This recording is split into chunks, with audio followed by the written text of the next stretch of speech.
I ignored my destiny once. I cannot do that again. Even for you.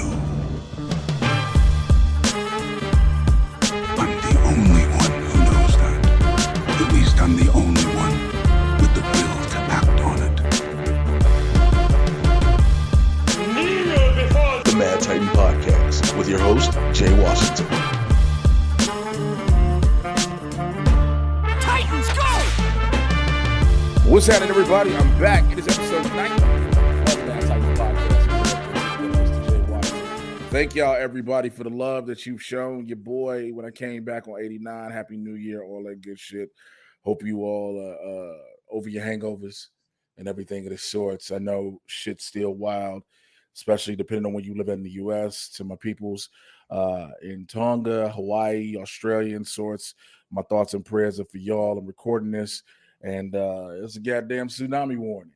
And, like, that is nothing to say lightly. You know what I'm saying? The fact that a giant-ass wave can take people out. And I was talking with my BLERDS in the Hood co-host, Winston A. Marshall, a little earlier, and we were talking about that. And I was like, the joke Patrice O'Neal has, where he was like, you see a tsunami on TV, and you're like, that's it? That's a tsunami? I can just lift my pants up. But then I went down a rabbit hole of tsunami videos on YouTube, and I was like, oh, that's not something you can lift your pants up from. I was like, okay, cool. This will kill people. So again, my thoughts and prayers are up to everybody. You know, hopefully everything goes, well through that. It's amazing to realize that the planet is done with people. Like, Earth is like, fuck all y'all, die quick. Like, pretty much is what's happening. But nonetheless, we're not going to bring you down all that. I'm going to just go ahead and keep it moving. This week with me, I told you I'm keeping coming back every week. I'm bringing somebody back I haven't had on here for a long time. They haven't been on here since I lived in my old spot, and thank God I'm no longer there. But I ran into him this past Wednesday doing a show downtown LA, and I was like, oh, yeah. He talks this shit with me, and he's been on the podcast before. And I was like, yo, you busy on Saturday? You want to record this? He was like, yeah. My homie Keith Paesel. Keith, what's up? Hey, how's it going, Jay? Happy to be here. Yeah, that was a nice house though, but apparently the person that you were living with was probably the key. It was the man. The apartment was I tell everybody, the apartment itself was amazing. Like, for again, 2-bedroom, 2-bath, everything I was paying. That was what kept me there so long. But then it was like, okay, this shit is not worth my stress and my health. And then when I started moving other people in during the pandemic, I had issues. So that was the final straw for me to move where I am in my new spot now. Man, but how's life been for you, bro? It's been going good. Trying to do that LA thing. And then for freaking out this morning, my friend he moved up to Northern California, my friend from the suburbs, and I get a text this morning like, are you all safe from this tsunami? And I'm like, what are you talking about? And then I looked on the news, and then I go over to my girlfriend, she's sleeping, and I go, there's a tsunami advisory, and she just goes, that's wild, and she just went back to sleep. I think, you know what, because it's funny because it's all about where we are in relation to the ocean. Like, if you're further inland you kind of are, you're like, I'm good. Yeah, we're by downtown, so it's like, all right, we're good. Yeah, you're like, we're good. And where I am, I'm in Van Nuys still. So I'm only like a mile away from where I used to stay. But I'm like, all right, I'm good. But at the same time, it's like, still, it's a tsunami. And here's the thing I just saw on Twitter, and it was funny. People were mad that LA News was reporting that people couldn't go surf in Santa Monica.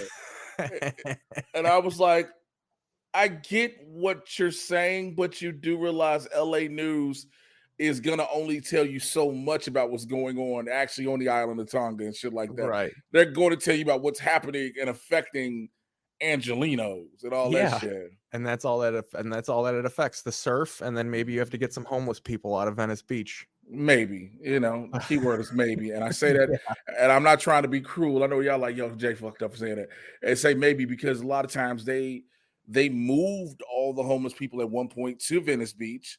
Then a lot of the residents started complaining and was like, yo, I'm paying $8,000 for this studio. Get them the fuck in front of my house. Which sounds fucked up, I do admit. But if I'm paying as much as people pay for the rent out there in Venice Beach, my shit needs to be what I'm paying for. I get it. But I digress. For those who are new and everybody who's a reminder, I say this each and every week. What this is here is I get you caught up on all the things happening in the Marvel and DC live action cinematic universes. This is Barbershop Talk for Nerds. So we're going to say a lot of shit. We're going to talk about some shit. Some of y'all might be in your feelings. I don't give a fuck. Like, I think I have to say that every week because people be like, yo, you still talk about that? I'm like, yeah, because I have people hit me on Twitter and all this other shit asking me why I'm talking about this, that way, and this, that. And I'm like, I don't give a fuck. Yeah. Because it's not like I'm trying to blatantly disrespect properties and projects. Sometimes something is good, sometimes something is bad. And that isn't saying from either company. You know what I'm saying? Because it's Marvel and DC. Justice League was that bad, is what Jay is saying. Oh, I've always gonna say that. Look, I said this. I even said it in my review. The Snyder cut could have been amazing if the shit was only 3.5 hours long. Oh, totally. And if like the whole time you're watching it, you're like, that's cool, but none of this is gonna come to fruition. Like the whole end part. And then you read what he was gonna do, like he was gonna kill Superman or kill Batman and have Dick Grayson become the new Batman or something like that. Well, and that's one of the reasons I can get into it later, but so one of the reasons why Henry Cavill wouldn't come back to be Superman was because he didn't like what Zack Snyder. It's open that he said he didn't like how Snyder treated the character. Snyder doesn't like Superman. He's always said it. He only did Superman so he could get Batman. Like he only wanted to do Batman. So when people be like, Henry Cavill needs this, blah, blah, blah, they didn't want to give him and his management team creative control of the character. So he was like, I'm done. And now he gets to be the Witcher, and that man is living his life like he golden right now. Oh, he's loving it. He wanted that Hulk Hogan 96 WCW creative power. He wanted that full-on juice, boy. And they were like, nah, we're not going to give it to you. And now he's like, so... But I'll talk a little bit more about the DCEU in a minute. Let's go straight first into my Marvel news. It just dropped today. Well, today came out that the trailer for Moon Knight will drop on Monday. And that was a little quick tease starring Oscar Isaac. So basically, this is Marvel's version of Batman, where he just has multiple personality disorder.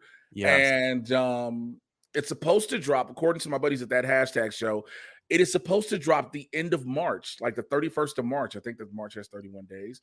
Yeah, the 31st of March is when we're supposed to get Moon Knight. Are you excited at all about that? Kind of. I hope they do the version. They kind of rebooted it a little bit, and they did a Moon Knight comic book where he was like it was almost like a Shutter Island type of thing where his alter ego was in a mental institution and he's trying to escape it, but then the mental institution is all these weird like dreamscapes and stuff like that. It's really weird and like heady. So if they do something like that, that would be cool. I haven't read that one. That sounds interesting. I saw the training sequence he did, Oscar Isaac was doing, where he was training for some of the fights. And I was like, okay. And then I saw the brief little teaser we got of him. I was like, all right. And then I saw what they put on Twitter today, and it's him looking in the mirror, and it's the flashes of the suit, like him going through some shit. Now the problem is, everybody says because Mark Spector is Jewish, they should have gotten a Jewish actor to play Spectre. I get that. Also, Oscar Isaac's voice, they don't know if it's him being one of the voices in his head or is it some other weird ass accent. But again, it's only a trailer, so I'm not like, I can't be like most people that start getting fully upset about, oh, he don't sound like, it's a fucking trailer. Like, I don't Apocalypse, right? You mean X-Men Ivan Ooze? Yeah, he was Ivan Ooze. And when that movie came out, I made fun of it because when he first comes out, even the way he gathers, he's like, I'm purple. And then he sees Storm and he's like, you're brown. And then he sees Mystique and he's like, you're blue. Too. X-Men Apocalypse is so terrible on so many levels because, okay, Magneto kills the people who kills his family. And that's how Apocalypse recruits Magneto. Yeah, movies are bad when they recast a guy. Like they're like, all right, Oscar Isaacs, we'll give you a mulligan here. Like we'll give you new life in the Marvel universe. look, Michael B. Jordan got it. Chris Evans got it. Yeah. So look, you can get your mulligans out from Fox. Literally, that's what this is. You get your Fox mulligans to go to Marvel Studios. Yeah. That is hilarious. Now Gen Z hopes they give it to Andrew Garfield because he's their Spider-Man. Gen Z loves those movies. My girlfriend told me Gen Z were too young to know that those movies were bad, so they like Andrew Garfield. Yeah, they don't understand. Those two movies are, especially the second one, The Amazing Spider-Man 2 is horrible. Yeah, and he was a decent Spider-Man. I think he got stuck. He was a good Spider-Man inside of an awful world. But he was a terrible Peter Parker because he was, again, that's what Tom Holland has been the best of both, right? Yeah, because he's young enough to be Peter Parker as you need him, but goofy enough to still be Spider-Man as you need him. Andrew Garfield had the goofy part of Spider-Man down, the slick talking and all that shit. Yeah, Tobey Maguire was just like, I'm here, and so, just like he was. I mean, he had fun as Peter Parker, it seems like, but even when you watch him in No Way Home, you look at Tobey Maguire, he like, look, can y'all leave me the fuck alone now? I'm doing this. Are we done? You almost see it in his eyes. Are you gonna yell cut yet? Are we done? Are we done? Because I just want to live my life. I just want to live my fucking.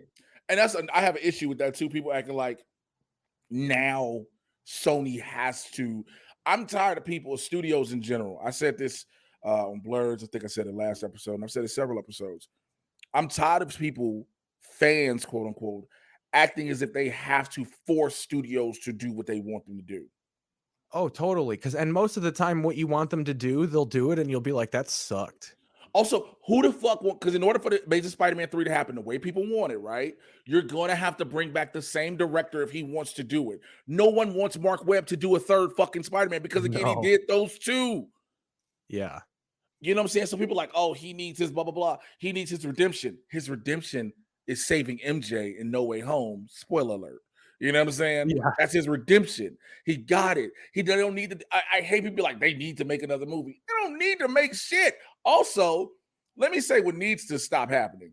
Comicbook.com, Cosmic Books, Screen Rant, all these need to stop allowing anybody to write a fucking article for $25 to make it seem like people are really talking about shit when it's just somebody was like, you know, I would really like to see Spider-Man get in that movie, blah, blah, blah. Oh, it's so funny you said that. So before I saw Spider-Man, I read an article, a couple headlines, and then a couple articles that were like, Spider-Man should at least be up for an Academy Award.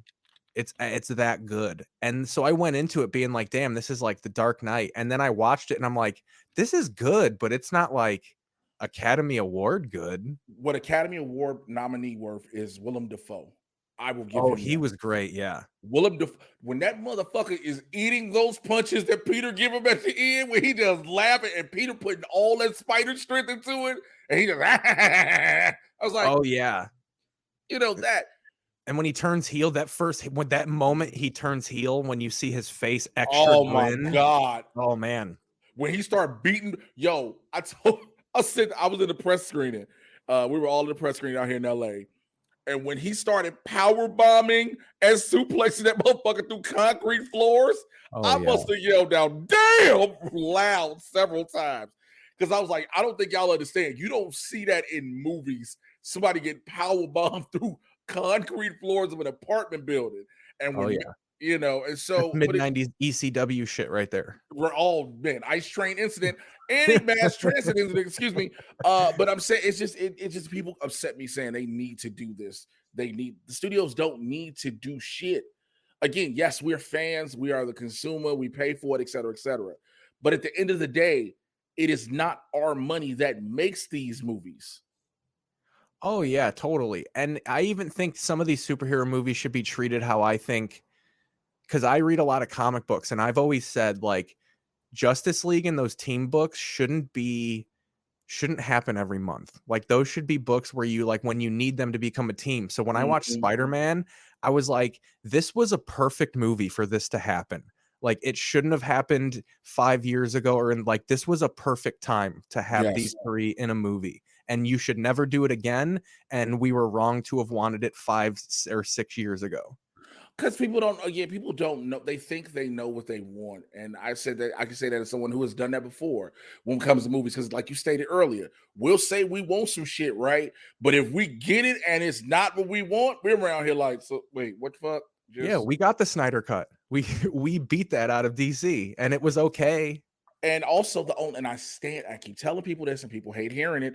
The Snyder Cut was not released because fans were acting like it was going to be the greatest thing to happen. The Snyder Cut was released because HBO Max didn't hit their subscriber numbers. And they were like, what do we have that'll help us hit these numbers? Yeah. Announce that Snyder Cut the way everybody was talking about it. The problem was it didn't move that needle to subscribers, which they wanted. They didn't give a fuck. People like, it's the most viewed thing. They don't give a fuck about that.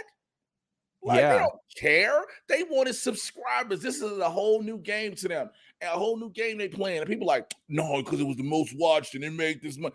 They only care about the subscriptions to HBO fucking Max. But I digress. Let's go back to Marvel. Again, Moon Knight, the trailer drops during the Monday night game between the Rams and the Cardinals. I'm going to watch it, more than likely drop a trailer reaction to it. I want to see it. I'm excited for it. For me, overall, these Disney Plus shows have been done well. I can't say they're all great, but they've been done well. They've served their purpose. Yeah, they do a good job of having the same cinematic vibe that the movies have, but in short bursts. And like because DC for a long time had they're the king of the TV show, and I think Marvel kind of learned quickly how to pace it differently because they're used to doing the big epics that take 5 years to tell. Right. And that's the thing. And the thing is now the smaller shows, because we've had we've had the fortunate pleasure of 23 movies, we already know what the grandiose scale is, right? We know 11 years worth of movies, what it's like. So then when you start taking these major characters, pulling them down to a smaller level, because that's what they started out the gate with, you're like, okay, and now you're about to start introducing brand new people. Again, Moon Knight is going to be a movie in like 6-7 episodes. You know what I'm saying? Oh, yeah. It's just like Hawkeye was. Hawkeye was the same thing. You about to get that. You got Loki like that because, again, maybe Sylvie becomes the new Loki in season 2. Who know? People are mad about Miss Marvel because her powers aren't that she stretches, because, of course, that was part of her identity as a cop in the comics. And they're like, oh, it's going to be energy based. But again, that's what we see. We don't know the story behind it yet. That's one thing I hate when people hear one little thing and they're like, oh, this is going to be terrible. It's like you have to watch it first. And I think the Spider-Man movie made the multiverse more of an acceptable thing in the Marvel universe. Like, I think you can get away with being like, well, this isn't the same version that you're reading in the comic books. It's not. Yeah. It's opened. Look, that shit opened the door to let them know, all right, cool, we're going to play with some. I think what it is, DC, like Marvel looked at DC and said, they finally did Crisis on Infinite Earths, right? And for the most part, I keep telling people, the logistics of trying to put that together was hell because of what they wanted to do, to get all them people from all them different universes, former shows and all this other shit, and put them together. Well, Marvel is like, all right, cool. What's our version of this? Let's do Secret Wars. Yep, I was just going to say Secret Wars. Let's do Secret Wars. And we're slowly leaning. We're getting Secret Invasion, right? Sony is already doing a Madam Web movie. And they're doing a Jackpot and Silk movie, which I was like, that's weird. But I get the Silk one. I can see why you're doing it. Again, representation. Silk's a character that is making a move. Cool. Got it. But with Madam Web opens the door to the Secret Wars. Oh, totally. And I hope they do a Secret Invasion twist. You can do Secret Wars, but I hope they can do that because then you can have the whole like who's a real person and who's not. Because in the comic book, it's revealed that Iron Man and like Spider-Woman have been spies for like 40 years and shit like that. Yeah, that's going to be the interesting part to find out when they do Secret Invasion. Secret Invasion is going to start telling people, are you fucking serious? Because it's going to be somebody, I'm pretty sure it's going to be somebody we didn't expect is a Skrull, has been a Skrull since phase 1. A nerd burned me one time. I went to buy Secret Invasion, the first issue, and I go to the guy at the comic book store. I go, hey, I can't find Secret Invasion. I'm having a hard time finding it on the shelf. And one nerd goes over to me. He goes, well, yeah, it's a Skrull book. And then it took me, I was like, oh yeah, because they shapeshift. The book is shapeshift. I was like, he got me. This nerd just burned me. Just burned you. All right, let's move on to my next story. So it is Black Panther 2 is back resuming filming, right? Nice. Also, I need people to feel stupid because they were like, "Oh, Letitia Wright isn't there. That's why they stopped filming because they writing out the movie and she finna be done." She's back on set. Told them the whole time. She suffered an injury doing a stunt. Letitia Wright is tiny. Okay, so yes, a stunt can fuck her up, and it took her down. We don't. I said this on the last episode. Everybody's been on her big quote unquote anti-vax thing, but like I said with Winston last episode, y'all can go back and listen. All of this is based off of one retweet and one comment. Right. You That's don't know. literally what all this is off of. Oh yeah, and even if she is, like, a lot of people still get it. Like all those Fox News people, they have to be vaccinated to be in that building. Like they're vaccinated. They could speak all the shit they want. She could be vaccinated. Yeah. And that's the thing. People keep forgetting, well, why would I make her Black Panther if she's anti-vax? I don't give a fuck about her personal. Look, sometimes at this point now, I've said this numerous times. We're past the point of please get vaccinated, please get vaccinated. I just found out another comic buddy of mine today passed away from Chicago. Man. And he died of COVID, right? Died of COVID, was in the hospital for like 2.5 weeks fighting COVID, trying to get his lungs better and everything. Some people in his comments, oh man, because he wanted a post he made was, this COVID ain't shit, get vaccinated. Somebody in the comments, well, the vaccination ain't gonna help nothing, blah, blah, blah, blah, because they don't know what to do. We're gonna have to treat it like the Spanish flu. It's not a cure. The vaccination was never meant to be a cure. It was meant to abate symptoms and keep you from dying, which this man has done. He has died because he was unvaccinated, right? His lungs gave out. I digress with that. Letitia Wright posted a video, and then when she retweeted the video, people came at her. She was like, can't nobody put their thoughts and opinions on something? And then after that, deleted Twitter. That is literally what this whole thing is about with her. So I told everybody's like, oh, they shouldn't make her Black Panther. I was like, y'all do realize as the public, yes, we're all gonna say, well, this is my money, I'm gonna spend blah, blah, blah. Most of you motherfuckers are going to see this movie regardless, one way or another. Let's just be real. But at the end of the day, it's what Ryan Coogler, Kevin Feige, and the main cast of Black Panther have to say. And if they ain't saying shit, guess what? We ain't got nothing to do with that. Oh, totally. And this is an example of this is what everybody was clamoring for her to be Black Panther. When she got it, everybody was so excited. And now this is what you wanted. You didn't do your research. You could have, I'm sure if she's that, you don't just become radical now. Like if she's radical about this, she's probably tweeted some stuff before that you just overlooked because you weren't paying attention to her in that way. I mean, possibly, but also, so I bring up Black Panther Wakanda Forever, Black Panther 2, because it has resumed production in Atlanta, but also Winston Duke, who's playing M'Baku, he's negotiated a substantial raise, and he's getting what's described as an expanded role in the Panther mythos. Now, there are some people, of course, those $25 article writers, oh my God, this mean he getting to do more, he gonna be Black Panther. It doesn't mean that he's going to be the one to take up the mantle. It just means he's going to be more of a prominent part. If you remember in Infinity War, when Thanos and all his army first came down, when they go to Wakanda, him and the Black Panther, him and T'Challa were on the same page now. Yeah. You know what I'm saying? They're on the same page now. And yes, he's not going to worship at the feet of Boss, the Panther god. He's always going to worship Hanuman because that's who the gorilla god is. But at the same time, he believes in the greater good for Wakanda. Doesn't mean he has to hold the title. Have they given a plot to this? No. I wonder if the plot is going to be who is going to be the next Black Panther. That would be a clever little plot twist. I don't want them to even do that. Here's my problem with this. And again, much love and respect to my boy E-Man with the recast T'Challa movement. We said this on BLERDS. Kevin Feige them have lied to our face for years about shit they were doing, shit they weren't doing, et cetera, et cetera. So we're not recasting Chadwick Boseman as T'Challa. Okay. They're like, oh, that means T'Challa's dead. No. They said Earth 19999 T'Challa is dead. Yeah, you can bring another one in. The multiverse is a thing. Oh, yeah. They don't have to, and everybody's like, well, they need to now. No, they don't. Stop doing that. Let the surprise build. You know what I'm saying? So if for a movie or two, Shuri gets the mantle, fine. You don't.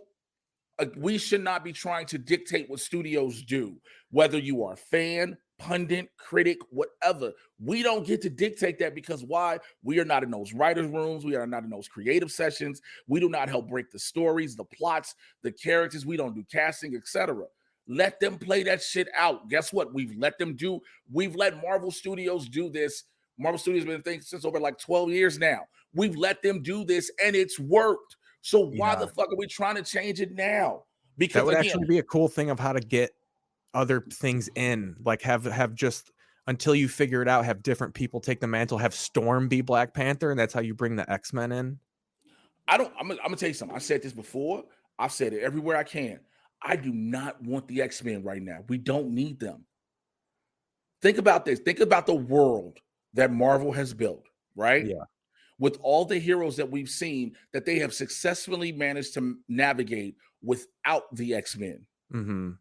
Yes, the X-Men sounds nice to have, but that twists a whole lot of shit up, because now you got to figure out, so the multiverse thing happened, right? Does after Doctor Strange in the Multiverse of Madness, does that swing in mutants? Because we know that Spider-Man didn't do it. What If didn't do it. WandaVision didn't do it. Yeah. So now, if reality shifts where now there are these people called mutants as well as enhanced individuals, okay, something has to explain that. Like, again, if the multiverse does it in Multiverse of Madness, then it works. But you can't just say all of a sudden, yo, Storm is in Africa and she's a mutant as a weather woman. She can control the weather. Then that means that if Storm is in Africa, then Charles Xavier has been living in upstate New York. Because when Storm's a kid, Xavier is still in New York, and he has that like first generation of X-Men. You get what I'm saying? Yeah, so, I get what you're saying. So now you got to explain how this generation of superpowered motherfuckers let aliens come down to New York City. Yeah, why haven't you? Yeah, where were you when all this was going on? Where were you? But if you do a multiverse version where they came from another universe, and you have to make it work. But also, again, even if you introduce them in Doctor Strange 2, here's the problem. And I can speak on it because I've seen how people will react to things. And some people will be like, well, Jay, they ain't going to do this. Bro, if they bring in the X-Men now, people are not going to care about nothing else until they see the X-Men again. Yeah, totally. Yeah, it's going to take over. It's going to take the forefront of everything. Yeah, it's going to take the forefront of everything. And that's not fair to all the properties you set up for these two phases. Yeah, they probably won't do it like they did Spider-Man, because Spider-Man made an appearance before they made the first movie, right? Right. He dropped in Civil War because we first saw him we heard he was coming. We saw him they introduced him in the trailer. People lost their fucking mind. They were like, oh my God, the Underoos line. And then we found out we were getting the movie. Cool. But it worked that way. That's a smaller person. The X-Men and mutants is a franchise. That is a bigger thing in the grand scheme of everything. So now you're sitting here looking and saying, all right, well, how the fuck do we introduce all these major people? How do we introduce this major group of superheroes that have offshoots of super villains that are just as powerful now with everything else?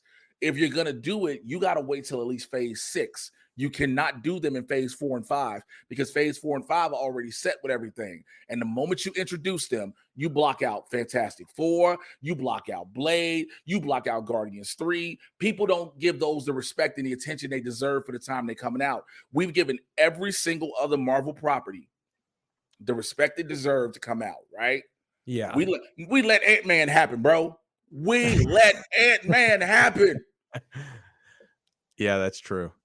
So I even think too, it would be cool if you acknowledge that we're going to do the X-Men completely separate, and then you can do X-Men versus Avengers or something like that. Well, that's what a lot of people have been wanting. I've been hearing about that.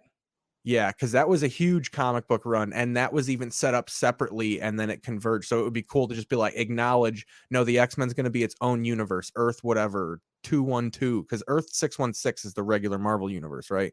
No, 1999. Oh, okay. That's the designation they've given to this. 19 199999. Oh, that's the cinematic universe. That's the cinematic. Yes. Okay, and 616 is the comic book universe. I think 616 is the comics. That would almost be cool if you do a thing where you bring them in. That would almost be too comical, though, if you acknowledge that they are comic book characters in the Marvel Cinematic Universe, and then you bring them in, you bring them to life, and they're like, "Oh, you're the comic book guys, the X-Men." Right, but then it's like, how do you get now? Because if you do that, I'm with it. But now my brain has started thinking, okay, we bring them in, right? Somehow the multiverse rips open, they come out the pages of the comic books. Yeah. What if you decide, what do you say now? Do we just throw them back in the comics? Or do we let them live here? Because now we let them live, where the fuck they gonna stay? They ain't got no home. They ain't got no home. Yeah. You'd have Westchester ain't got an Xavier school for gifted youngsters. Yeah, you'd have to create a whole new kind of system for them to live in. Got to create a system. But again, if you worry about that going into phase 6, that's fine. That's why I keep telling, like, next year when we get Ant-Man and the Wasp Quantumania, I strong in my heart, I'm like, this is it. This is when we get Fantastic Four, because they're either coming out, they're either in this movie or the post-credit scene.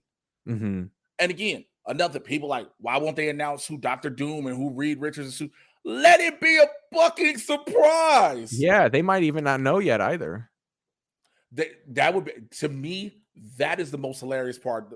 But here, I doubt, knowing Kevin Feige, them, they know, the people know.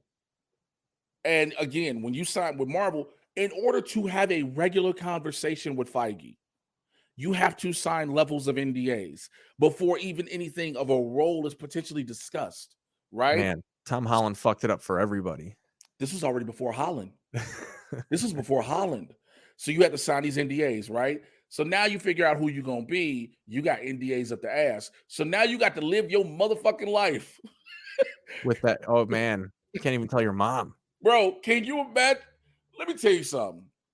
I ain't gonna lie, I wouldn't do it because I don't want to fuck it up. How hard it would be from, you told me, yo, Jay, you are the thing. You are gonna be our new Ben Grimm. You can't tell anybody until after. They can't tell anybody till after you see Ant-Man and the Wasp Quantumania, after the post-credit scene. It's got to be about a weekend or a week. Let people talk about it. Then you can say it. Then we'll announce that you're part of the Fantastic Four. Okay, cool. Now, I know this information. I'm cool. I'm giddy. I done walked outside the office of Marvel Studios. I done hit the ground like Shawn Michaels when he won the WWF Championship.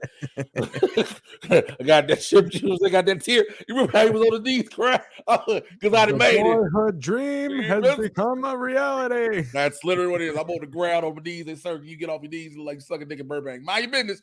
So now, until this whole time, now here's the problem. Now I got to play it off about what am I going to do, okay? Because people know I'm an actor.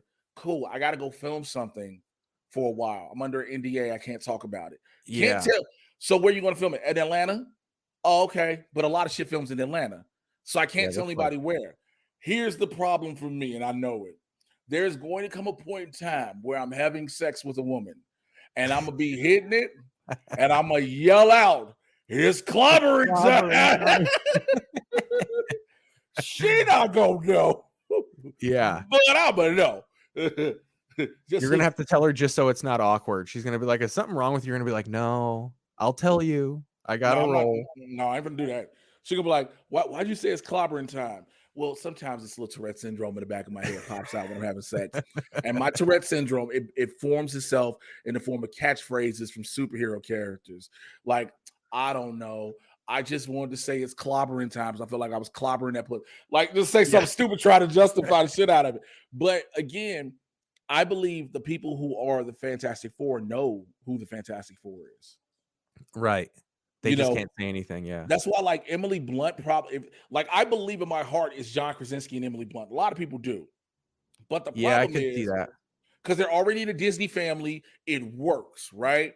Mm-hmm. The thing is, people got to stop fucking asking them like they're going to tell them. Yeah, and I wonder if people are trying to pick out, like, well, who's the most muscular actor who's not working? Because even with CGI, you could have a skinny guy be the thing. Yeah, we've seen that in Fan4Stick. But I really want for this version of Fantastic Four, I really want them to come close to a Michael Chiklis type dude because he was the perfect Ben Grimm. He really was. I think people, because they kind of didn't have a universe built around them, and the second one was so PG and bad, that first Fantastic Four movie was really good, kind of. Minus the Doom being half metal.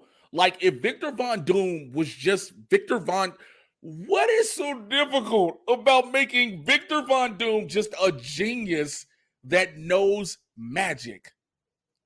Yeah. You know what I'm saying? What's so difficult about that? But again, I think Michael Chiklis was a dope Ben Grimm. So I would say find somebody who is in that vein. Find somebody who can give you that Ben Grimm look, that feeling. Of course, yes, the rocks are going to be CGI unless you do a rubber suit like what they did with Chiklis, because Chiklis' suit wasn't, I mean, for what it's worth, was it CGI or was it practical? Let me see. I think it was a little bit, it might have been half and half. It might have been like his body was a suit and then they did CGI to make it not look so styrofoamy, but I think it was a half and half. I don't think the technology was quite there yet for them to do CGI. Would you accept Jonah Hill as the thing? What if they picked Jonah Hill? Beanie Feldstein's brother. Because he's kind of a dork. They'd probably pick a dork. This one would be a dork. Yeah. Who was it in the Josh Trank one? Was it a big swole guy? Hell no, it wasn't. It was fuck. Damn it. Hold on. The thing. Because I don't think they went with a muscular guy either. I think he was tall. All the people I'm thinking of already, like the dude who played Beast in the new X-Men would be good. Nicholas Hoult. Yeah, he would be a good Ben Grimm. I'm so mad if that Armie Hammer wasn't a Jamie vampire. Bell, I think it was. Yeah, Jamie Bell. I knew it before it popped up. Jamie Bell played Ben Grimm. And that's like, all right. Yeah. Okay. But again, Ben Grimm needs to be kind of not so much like big, but kind of like a schlubby kind of guy, like a normal stocky dude. Like just say stocky more so than anything. Yeah, just a stocky dude. He just needs to be that. You know what I'm saying? So I'm like, cool, but if they do it, they do. Again, I don't feel, but at the same time, let me be surprised. That's the whole thing. Let me be surprised. I trust Kev. We have had to. I hate the fact that this has to be repeated. We should learn by now to trust Kevin Feige and the decisions they have made in casting. Yes, we have looked at people numerous times and been like, "Are you fucking serious?" And then they exceed above and beyond in the role. I will always say Robert Downey Jr. was one of the biggest risks they ever took. Oh yeah, totally. That was like they didn't want to use him. Yeah, totally. And he was just fresh off entering it, like being on meth and entering a stranger's house and shit like that. Like they were really taking a risk. It was like Mickey Rourke in The Wrestler. Those major risks, but it pays off. Again, Chris Evans, yeah, he had been Johnny Storm, but again, he's just the guy from Scott Pilgrim versus the World mainly. That's mainly what he is. You take a chance, it works. Hemsworth works, right? Renner comes off the Hurt Locker, so it's okay, right? Renner comes off the Hurt Locker. It's an Academy Award movie. It's fine. Okay, yeah. Cool. Same as Anthony Mackie comes off Hurt Locker. You know what I'm saying? Scarlett Johansson is Scarlett Johansson. Some people have their, thoughts and opinions one way or the other. Ed Norton fucked up the bag for real. He was he was a good Bruce Banner. But then Ruffalo came in and said, I'm gonna have fun with this. And that's all you can tell. Mark Ruffalo is having all of the fun. Oh yeah, totally. He's acting is all fun for him. He saves trees and stuff. That's his grunt work. The movies are just the light work. I'm saving the rainforest and I'm trying to get out messages. You like, sir, you really are a superhero. But again, like I said, and then you go into characters further on down the line. Paul Rudd as Scott Lang. Nobody thought that was going to be the hit that it became. Really? I'm not a huge Ant-Man fan, and I haven't even fully absorbed those movies. I'm not obsessed with them, but he really did nail it. When they casted him, I'm just like, Paul Rudd, he's too goofy to be a Marvel superhero, but he really did nail it. You want to talk about goofy? Chris Pratt as Star-Lord. Yeah. You get what I'm saying? All these names that we've named, when you hear it, you're like, what? Huh? Everybody's gonna have their nose twisted up until you see the performance. Heath Ledger as the Joker, Michael Keaton people as were Batman. furious. The list goes on and on. But again, allow the surprise to happen with Fantastic Four, with the new T'Challa, whenever he comes about, however they do it, let the surprise happen and stop trying to be spoiled and saying it needs to be spoon-fed to you. You know, yeah. Oh yeah. I'm privy sometimes to a lot of shit in what happens in the world of DC and some things with Marvel because of friends who I've made. But I don't feel the need for them to be like, yo, let me tell you this or tell me everything. I don't feel the need to have that. Sometimes I'll let shit play out. Now, don't get me wrong, because we're finna switch into DC. Some people tell me things and I was like, ooh, okay, tell me more. Because I'm like, I want to know how they're gonna do this. But speaking of DC, let's switch over to there. Did you see, before I get any further, let's go. It just dropped yesterday. Did you see the picture of Leslie Grace's Batwoman? Batgirl, Yes, I did. What'd you think? I think it looks dope. I love it, dude. I love it. Did you see so have you seen the little set photos that have been dropping? No, I haven't been too up on the set photos. I was so obsessed with like that whole like the campaigns and the movies, but I haven't been keeping up with it. Oh, that's so great. It looks so great. Yeah, dude. I saw so much stuff. Like I don't really like. I'm not a fan of. Sometimes set photos. I'm like whatever. But some of the photos that have come out have shown Michael Keaton's new bat suit with a Robin, and so everybody's like, oh shit. So because there's been 3 new cast members who have been added to the movie. So Ethan Kai has been added, and people are wondering if he's playing Dick Grayson, and if in turn will he become Nightwing. Also added were Rebecca Front and Corey Johnson. Now, this is Front, for those who don't know, she's appeared in Avenue 5, Pole Dark, and the other one, and Johnson has supporting roles in the Bourne franchise and the Maritarian, and he's also has a part in Morbius coming up, so which will be pushed back to God knows when. But I wonder if they're gonna give Keaton the Batman Beyondy type suit with like the mouth cover and stuff like that. Let's just go ahead and get into it. Michael Keaton is your Batman going forward, plain and simple. Okay, so this is what's happening in Flash. Telling y'all right now, Flash is doing Flashpoint to the comics. Ben Affleck is in the beginning of the movie. That is it. Yes. After he's in the beginning of the movie, when Barry decides to run back in time to save his mother, he's gonna come back. That's when he sees Bruce, and it's gonna be Keaton. He's gonna do everything he's got to do. It's gonna fight the Reverse Flash because, of course, that's who it is. Yeah. And then, but they don't. It hasn't been said fully if the Reverse Flash is him, but I don't think it's him. So it being Ezra. When he comes back out at the end, he's gonna see Bruce. It's gonna be the timeline's gonna be reset, but his Batman now officially is Michael Keaton. Keaton is the Batman. Old, yeah. Yeah, it's gonna be Keaton. It's going to be Sasha Calle as Supergirl because that's how they're moving forward, plain and simple. What they're doing is, after he resets the universe, because when you reset the universe, it never goes back the same. So when he resets the universe, per se, now everybody lives in their own separate world.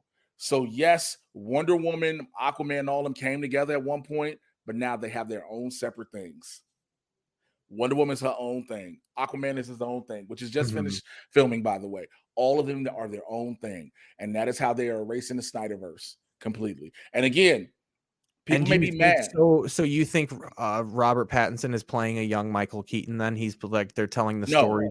No. He's playing his own Batman. He's on his own universe. Okay. He's a Batman in his own world. Oh, okay. That's why they're introducing his Joker. Oh, who is that going to be? Have they Barry Keoghan or Keoghan? I don't know if I'm pronouncing his last name right. He was in Dunkirk and in Eternals. Okay. So yeah, they're doing their own. It's a possibility he's the Joker going forward. And so Matt Reeves' world is Matt Reeves' world, but I really don't like the fact that he's trying to act as if he's reinventing the wheel with doing Batman. Like, bro, you can't keep saying you're doing a dark and gritty version that no one has ever seen, because the Nolan movies exist. Now, Robert Pattinson has openly stated that he is doing a different type of superhero, which is already terrifying. Look, the look of him in the suit is okay, right? The trailer has been nice, but when he says certain shit about the character, everybody like, bro, would you stop talking? Yeah. I heard he's like that on set. He's very he flies by, you know, he's very weird on set and he says weird things and he's a strange guy. It's just like, yo, I'm trying to find the article I saw because it was like, bro, stop. Oh yeah, he's teased his less straight up heroic take on the Dark Knight. Like, what the fuck do you mean? This is what he this is what he has said during an interview with the Daily Record. He said, "quote I need to know about as much of the history of the character as possible to see what hadn't really been done. People see Batman as a straight up heroic character, but in our story, it really questions what the nature of a hero is, and it gives a lot of different angles to it." Huh? Yeah, you're gonna make him. Are you gonna play him like a coward or something like that? I mean, Ben Affleck was branding niggas. Yeah. Like, did we forget? Affleck was branding niggas. Michael Keaton threw a bomb on a nigga in a sewer. Okay. Yeah. Like, what yeah, I don't even know what he means by like what they haven't done before. There's not much you could do. Bruce Wayne plays the absent-minded billionaire, and then Batman is Batman. Like, there's not really many nuances to the character. That's kind of why people don't like Batman, is because he's a very A to B black and white character. He's also a sociopath, and his true superpower is white privilege. Yeah, and I was watching someone do stand-up, and they recently pointed out that Batman's villains are only people with mental illnesses. Batman exclusively beats people with mental illnesses. And poor people. Yeah. He beats up poor people. Look, Batman might fight crime families somewhat, but he always goes after their goons instead of the head honchos. Yeah. Like, and the head honchos are just people with mental illness. They should be in you know, so they it's should be like, taken care of. Where are we failing the Joker as a society? Shut the fuck up. Why haven't we reached out to the Joker about real mental health, that he doesn't have to fuck his therapist? Yeah. Because clearly because we found it, like, everybody keeps trying to say, well, the Joker had a therapist and look what happened. His therapist needed a therapist. Right, yeah. Also, like, Arkham is not the best place. Maybe they should be taking some. There's a point there recently in a comic book, Robin made a great comment to Batman, or Nightwing did. He goes, maybe we should take this person somewhere else but Gotham, where they handle mental illness better. Like, he straight up said, like, maybe we should stop taking people to Arkham Asylum because they're not good at their job. These motherfuckers always breaking out. They want to plot vengeance and everything else. So it's like, all right. But yeah, so that's everything with Batman and the Flash. Now, real quick, shouts out to my homie David Ramsey, man. He's got the new Justice U DC series pilot that is coming to the CW. So now what this is, he's reprising his role as John Diggle. Okay, he's going to focus on recruiting young metahumans to attend a prestigious university. And what he's going to do is they're going to live undercover as freshmen. He's going to oversee their education and train them comes up tomorrow. Now, cool. Like it's Teen Titans Academy type of thing. Almost, yeah. And again, the possibility of him becoming John Stewart, him being the Green Lantern, is still there. It's never really been. It's on the table.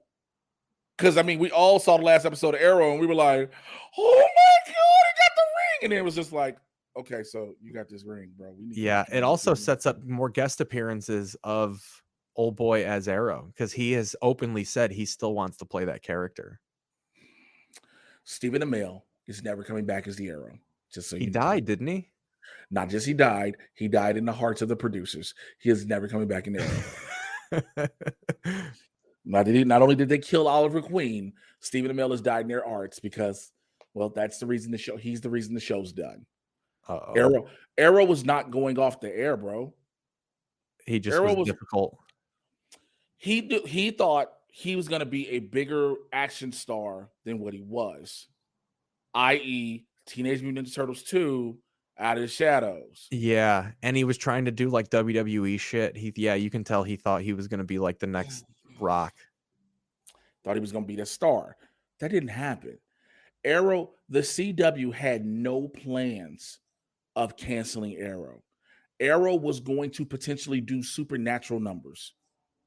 Like, you know, Supernatural stuck around like 14, 15 seasons. Oh, yeah. I think this year was the last season. Yeah. Arrow was supposed to do, damn, they're going to do that amount of seasons. Man. So they were, you know, there was Stephen never. Amell's mouth cost him the role in the Walker Texas Ranger reboot. They gave it to Padalecki to say, fuck you, Stephen Amell. You could have been Walker. Could have been Walker. You could have taken up the lineage of Chuck Norris, but no, guess what you did? You went and started a wrestling show, which ain't that bad, I will admit. I have some qualms with heels, but it is what it is. So that's that. All right, cool. Now, let's get into it. Naomi dropped. Did you watch Naomi? I did watch Naomi. What'd you think? I liked it a lot. I actually, because I went into it skeptical, not skeptical of that it was going to be good, but it's such a new comic book character. Like when they greenlit the show, I was kind of like, you know, that's really fast. I think they greenlit the show when there was only like 3 issues out. Yep. So I have a worry that they're going to either jump the shark or immediately make the show different from the comic books, because they kind of eventually, because of the way TV episodes come out weekly and books come out monthly, you have to go your own way at some point. Right. Now it's good that she's also in the Justice League, so you can probably incorporate some Justice League stories, and maybe it even works out that her world is our world where the fictional characters exist, because you can bring in Justice League characters and stuff like that. I mean, Superman exists in her world. Oh yeah, totally. I wish they would have made her a little younger, but I get it's CW is a teenage thing. But in the comic books, I always thought she was kind of like more 12, 13, kind of that age. But CW works. I was highly surprised. I was like, this story tells well. And the show feels real. It doesn't feel like a Smallville type show. Like the opening scene when they're at that school party, I was like, this kind of feels like Euphoria a little bit, like a serious show. Dude, I didn't expect it to kick off with a party. I was like, okay, all right. And I saw where it was going. So again, I'm looking forward to more weeks of it. I tweeted about it because I seen it like a month and a half ago. I'd been sitting on had watched Naomi for like a month and a half. And I was like, this shit is dope. I never did the review because shit got busy in holidays and all that shit. I do like that they didn't change much, because even there are some things that happen in books that you're like, I wonder how people would like take that. Because even when I read it in the book, when like this weird guy at a auto garage is the only alien that knows who she is, like when that happened in the books, I'm like, really? Like an auto repairman? And then when I heard about the show, I'm like, oh, they're gonna change that. Like they're not just gonna have. And they made it the tattoo artist. Yeah, and then I was like, oh, they're really going beat for beat the book pretty much, aside from the other universe thing. Of course. So again, highly recommend y'all check out Naomi on the CW. All right, this is what I've been waiting to talk about. Fucking Peacemaker. Dude. Yeah. Bro. Dude, John Cena, anytime John Cena can have graphic sex on television, it's a win. And yell out freedom. He cusses well too. I always thought it would be weird to hear John Cena be dirty, but it's natural for some reason. It's what the fuck are you talking about? Like, you're like, dude, I've rewatched all 3 of those episodes twice already. Because I watched the newest one on the lift ride home when I was coming here. There is something about him, like, he's good at playing a dumb guy. Like the moment at the end of the 3rd episode when he sees the butterfly and he goes, oh, Project Butterfly. And you hear it hit him. It's not a joke, but it's so funny because you're like, yeah, you fucking idiot. Like, yes. Well, like, because he finally has the realization. Project Butterfly. Yeah. Dude, Vigilante is a psychopath, bro. Oh, yeah, he's the best. Wait, when Peacemaker was supposed to kill, so spoiler alert for the 3 episodes, just letting y'all know. When Peacemaker was supposed to kill them kids and he couldn't pull the trigger. And then Vigilante comes in and just fucking wastes them. Yeah. He says, just move over, buddy. Just let me take care of it. This motherfucker humming it too. And just snoping out like, damn. There's the placement of music in the show is great. The music is well placed. It's always happening. I always had an idea to have a gruesome killing happening during like a hit, like a really catchy song, and they do that a lot. Like a lot of the moments of gross slither. That's James Gunn for you. That's James Gunn for you. Yeah, totally. James Gunn is a fucking genius. he transitioned well to the show. I was wondering how his style would translate over a show, because he's a lot. Like, his movies are a lot. It's guts and throats coming at you, and I was wondering how that was going to like every hour, week to week, if you would get sick of it, but you really don't. Look, they managed to make it where DC told James Gunn, look, you do you. You do you. Plain and simple. Didn't Jody Hill produce this too, or direct it? The guy from Eastbound and Down and stuff like that. I think it's episodes later. Yeah, okay. It's an episode later. Because like Gunn had the first 3, and I think he's got the last one. And then it's 2. Then Jody Hill has 1, and I forgot who else has the other. I'm just wondering when they're gonna, because John Cena is trying to bang his handler girl, and I'm wondering, like, are they gonna have them fall in love, or are they gonna wait on that and just have her constantly being like, "Fuck you, dude"? I want her to keep avoiding this Nick, to keep being like, "Fuck you, bro." Yeah. I want Rosemary Rodriguez gets an episode as well. Okay. Also, it's 8 episodes of Peacemaker. I'm sorry, I thought it was 6. So, is this going to be associated at all with the GCPD show, or is that only the other world? That takes place in the other Batman world, right? That's in the other Batman world. Yeah. I've been talking about this all fucking day. Robert Patrick as his father, as a scathing racist. Oh yeah, that's great. Bro, I was sitting there watching it, the episode, and I'm gonna say it. I'm using a quote from the show when they were talking about Bloodsport being hating rats because the rats all this shit, and then Robert Patrick was like, "Tell me the fan wasn't the one that shot you." I was like, "Yo, You're like, oh, this is HBO. Holy shit!" Because then when he get the helmet, he was like, "Yeah, I hope you was gonna take out some commies, some blacks." And I was like, "Yo!" Like he plays a racist very well. But to me, the star of the show, even though it's John Cena's show, Danielle Brooks is the star of the show. Yeah, who is that again? That's the handler, right? Leola. Amanda Waller's daughter. Oh yeah, she's great. Yeah, she's great, because I like that she's like the main character, but she's as clueless as the people watching almost. Like, she's getting the information as the episodes come to. Yep. So she has this important job, but she's always just as shocked as everybody else. Like when she opens up that wall in the 3rd episode and she sees, like, I'm assuming whatever the like butterfly nest is or whatever, and you see her look of just like, oh shit, I didn't, like, my mom ain't telling me shit about this. And that makes you feel for her too, because your mom is awful, right? Like, she's gonna turn on you. Like, your mom is selling you up the fucking river. Okay, I just did one of my one-on-ones with a supervillain earlier, and I was like, the person I did it with was like, "No, Waller can't do that to her family, can she?" I was like, "This is Amanda fucking Waller. Yes, she can." Yeah. Amanda Waller will sell out anybody. As she said, she would do anything to protect this country. And it's they also did a good job of putting her in, because obviously she's a very famous actress and is not going to do a HBO TV show, but they still paid her enough to, like, hey, can you do some fake Zoom so we can at least put you in every episode? Bruh, Viola Davis did How to Get Away with Murder on I always forget about that. On ABC. What are you talking about? What are you talking about? Viola Davis will do TV. Yeah, it's just Viola has to have the time. Yeah. Yeah, she did a Geico commercial. Now that I think about it, she'll do anything. Viola is so dope. It's just something about her. Like, first of all, the way I love how Peacemaker started, where it was like previously on the Suicide Squad. It continued right on. I actually read an article that said that this is the first show that did a good job of acknowledging that it exists in a cinematic universe, that it's not just like immediately trying to do its own thing. Yeah. It just said previously on the Suicide Squad. You motherfuckers!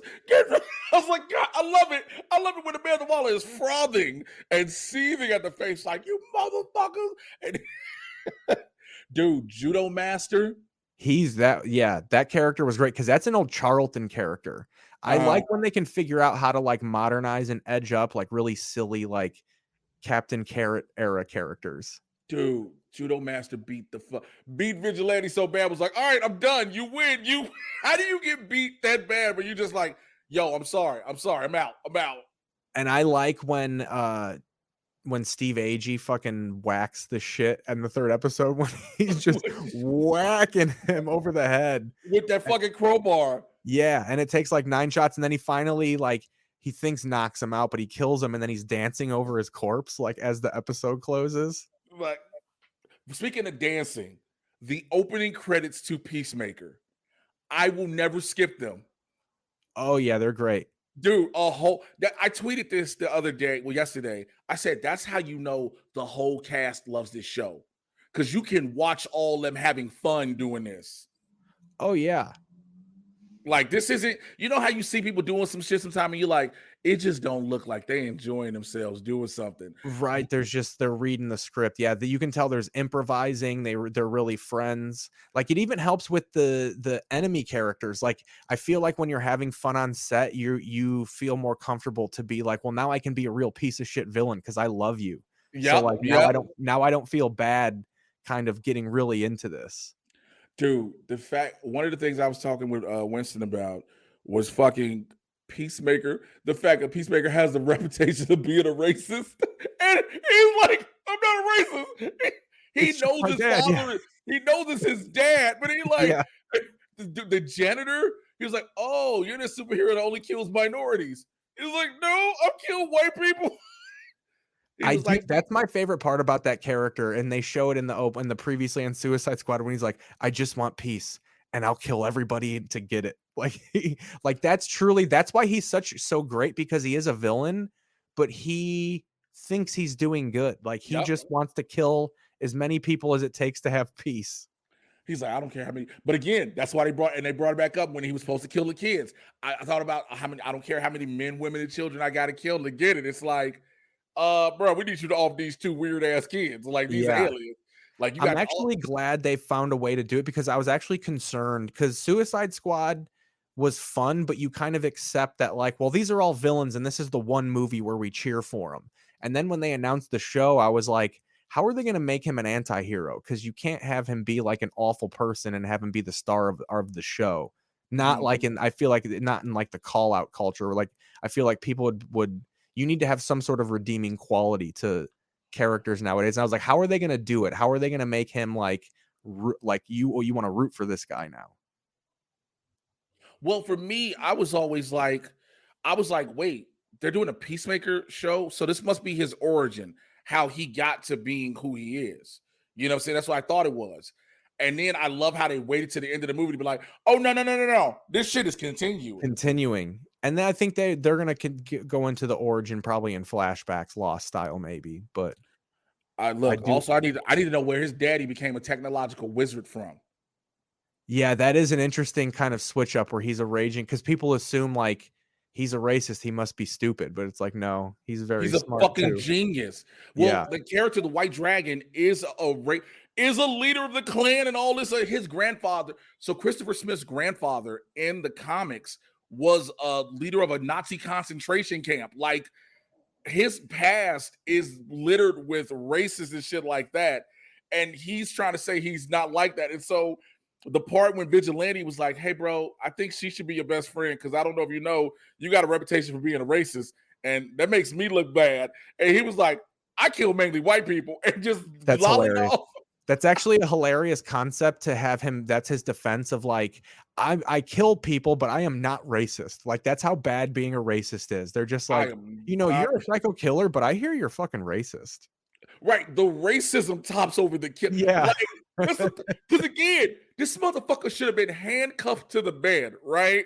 In the beginning, when the doctor was like, all this, you can go. And he was like, so I'm supposed to go back to jail, right? And so I go? Yeah, he's like, I can go? And she's just like, yeah, don't lift your arm above your shoulder. Go to physical therapy. He like, wait, what? And then not do he get a pair of jogging pants or something and Lost and Found. He puts on his bloody ass uniform. Yeah. And then I like that when he visits his dad to get another superhero suit. He's like, I need another suit. So his dad, which is like his dad made him, because again, we hear the Suicide Squad. His dad trained him to use all type of weapons, et cetera, et cetera. But then in Peacemaker, when Leota is talking to Waller, you know who his dad is. You know what I'm saying? So like, the dad is known on record for being an evil, diabolical, hateful piece of shit. Because remember, she was even like, Leota was telling Waller was like, I think he might be racist. She was like, well, you know who his father is, shit, like, But other than that, man, I think this show has strong potential. Again, 8 episodes. There's something about it. I've said this for years now. If you are a comic book fan, we are living in our golden age. Oh, totally. Even when movies are bad, it's good that they exist. That's why I have no problem with the bad ones. They're here. They're here. Look, as a kid, again, yes, I cried during Black Panther. I cried because I saw Black Panther 10 times. Because why? Yeah, there's certain characters you always knew you'd see on screen. Spider-Man is the biggest character in the world. No matter what, you will always see Spider-Man on screen. You will always see Batman on screen, right? Yeah. More than likely, you will always see Superman. But then there's certain characters you'd be like, holy shit, they're going to make this live action. This is for real happening. And it happens. And you're like, well, goddamn. I think when they bring Miles Morales into live action, that will be as exciting. That'll be the next big pop. Now, now here's the thing with that. And this goes back. Let's go back real quick to the Andrew Garfield. That's the only way that Miles works right now. He's got to have Andrew Garfield or Tobey Maguire if he wants to. One of them have to mentor him because Tom Holland's too young and he's just learning. Mm-hmm. He's just learning. Yeah, you'd have to have like them go back and discover him in Brooklyn and then set it again. That's a whole new franchise. That's a whole other franchise. It's a whole other franchise. Kevin Feige probably loves shit like that where he's like, no, please, we're trying to make movies for the next 50 years. Give us ideas. I mean, here's the thing. As long as comic books exist and we're not even talking about current runs. The fact that there are characters that have already had established histories in the books, which they've taken from, they haven't pulled all the stories, all the runs, all these different things. So they can last 50 years. And I know some people are going to think, well, maybe the bubble is going to pop on this and blah, blah, blah. As of right now, no. I think we should stop that. I've said it numerous times. Stop that fucking conversation. The bubble's not popping. No, it's its own genre. It's like how there's action movies. It's like saying there's not going to be action movies anymore. Like it's its own genre now. That is the best. And that's the thing. People sometimes like you have these cinephiles who are like superhero movies have killed cinema. No, they haven't. They're a new genre of film that people spend their money. People are mad that people aren't spending money to go see other things, but guess what? People are always going to spend their money on what they want to see. Yeah. You know what I'm saying? So look, that's about all we got in the news. Look, I'm going to go to some of my emails that I have from the Mad Titan email, madtitanpodcast@gmail.com, madtitanpodcast@gmail.com. You can also call the hotline, 818-276-6947, 818-276-6947. You can call that, leave a message. I will play it on air. But let's go to the only email that I do have, and it's from the homie Fred Castillo. He says, welcome back, Mr. J. Happy to see you back at it with the podcast. I didn't read this last week. Yeah, he says, I've been avoiding most of the rumors on Twitter, but two caught my attention. The first is the possibility of White Vision appearing in Doctor Strange and the Multiverse of Madness. With their extensive knowledge in comic book lore, is there a version where White Vision reappears along with the twins in this universe? Also, what is the possibility of there being a Yelena Kate Bishop team-up movie or show, since they both seem to have good chemistry in Hawkeye? Thanks for reading my email, and I'll be looking forward to your response. As always, Fred, I appreciate you a millionfold. White Vision is a part of the Wesley or Young. What's that? He's a part of the WandaVision show. No, White Vision is a part of the West Coast or Young Avengers. Which one? I think it's West Coast. West Coast, yeah. Yeah, he's part of the West Coast Avengers. So that involves the kids, again, Squirrel Girl, all this other shit. I don't know. I know that's the direction they're going with either one of those two.